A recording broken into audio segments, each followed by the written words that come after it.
Body camera রাখা হয়েছে এবার, কেউ কিন্তু পার পাবে না। সিসিটিভি প্রত্যেকটা জায়গাতে, আগে যে ওই যে স্টেপিং করে চলে গেছেন এর কিন্তু ছবি উঠে থাকবে।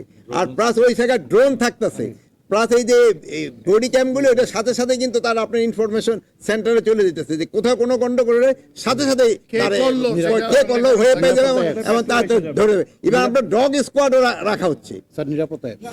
সবচেয়ে বেশি হলো নিরাপত্তা অ্যাপস। আপনারা দেখছেন গত 2টা পূজায় আমরা যে নিরাপত্তা অ্যাপস ব্যবহার করেছি, এখানে প্রায় 42,700 মতো হলো সেন্টার কেন্দ্র, কিন্তু পূজা মণ্ডপ ছিল প্রায় 33,000। ওখানে কিন্তু এই যে সুরক্ষা অ্যাপ খুবই ভালোভাবে কাজ দিছে। আপনারা দেখছেন যে পূজা এবার কিন্তু খুবই শান্তিপূর্ণ হয়েছে, আগেরটাও শান্তিপূর্ণ হয়েছে। কদিন আগে যে সরস্বতী পুজো হয়ে গেল এটাও খুব শান্তিপূর্ণ হয়েছে। ইলেকশনও খুবই শান্তিপূর্ণ হবে আপনাদের সবাই সহযোগিতায়। আপনারা সহযোগিতা করবেন এবং এগুলি সবাই শান্তিপূর্ণ এবং নিরপেক্ষভাবে সবাই কাজ করবেন এবং এটা উৎসব মুখর হবে।